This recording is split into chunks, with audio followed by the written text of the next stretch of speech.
Salut les amis, on se retrouve pour une nouvelle vidéo sur Dragon Ball et suite au nouveau thriller de Dragon Ball Super, on va essayer de mettre de l'ordre avec les dieux de la destruction.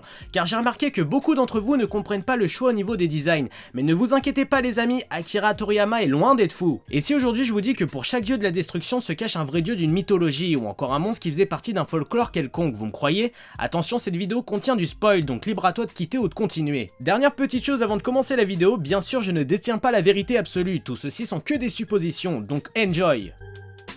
Quand on voit Beerus et Champa, on remarque direct qu'ils sont inspirés de la mythologie égyptienne, car tous deux ont l'apparence d'un chat qui pendant l'Égypte antique était vénéré comme des dieux, car ils symbolisaient la protection. Bon, dans DBS, nos deux matous font l'inverse, mais bon, t'as compris les bails. Maintenant prenons le cas de l'éléphant rose. Oui, vous avez pas fumé, il est bien présent et c'est un dieu de la destruction. Sachez que dans l'hindouisme, le dieu de la sagesse est Ganesha, qui est une divinité avec une tête d'éléphant, qui est d'ailleurs souvent représentée avec la couleur rose. On continue avec ce fameux clown qui a tant fait parler de lui car son ange ressemble étrangement à Harley Quinn. Et bien en fait il sera inspiré de Loki, le dieu nordique de la discorde, qui était décrit comme un dieu impulsif et irresponsable. De plus il était un dieu très malin qui aimait jouer des tours aux autres pour son amusement personnel, un vrai clown. Pour le dieu suivant, prenons la boule de poil toute noire. D'après son apparence, il serait la fusion entre Mister Popo et un portugais, lol. Non, plus sérieusement, son inspiration viendrait d'un dieu égyptien du nom de Bès, qui était le dieu du foyer, avec 3 trucs en plus. Mais bon, foyer, construire des maisons portugais, oh putain, on doit pas être loin. Passons à la déesse de la destruction. Pour le coup là, il y a vraiment pas besoin de chercher loin. Soit elle est inspirée de Cléopâtre, qui était considérée comme une déesse,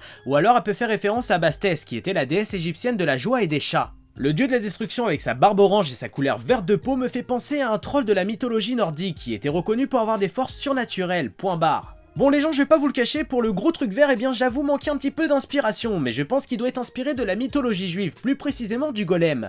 Le dieu de la destruction avec la tête d'un canidé sera inspiré d'un loup géant, plus précisément de Fenrir, qui appartient à la mythologie nordique. On disait de cette créature qu'elle était considérée bien trop dangereuse et puissante par les dieux. Après, il est pas impossible qu'ils soient inspirés d'un kitsune quelconque de la mythologie japonaise. Je ne vais pas m'attarder sur le dernier dieu qu'on voit dans le trailer, car c'est vraiment trop flou et j'ai peur de dire de la merde, mais je pense apercevoir une souris ou un rat, qui pourrait faire référence à la mythologie gréco-romaine, qui le désigne comme un être maléfique et nuisible. Après, l'opposition de l'éléphant rose et du rat pourrait être vachement sympa. Voilà ce que je pouvais dire sur les dieux de la destruction qui ont été révélés dans le dernier trailer de Dragon Ball Super. Après ceux-ci sont que des suppositions donc tout reste à fonder, mais je pense qu'on est peut-être sur un bon chemin.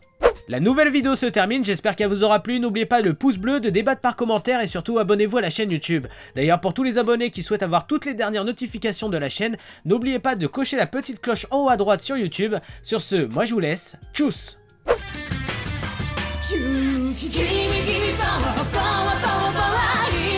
Summer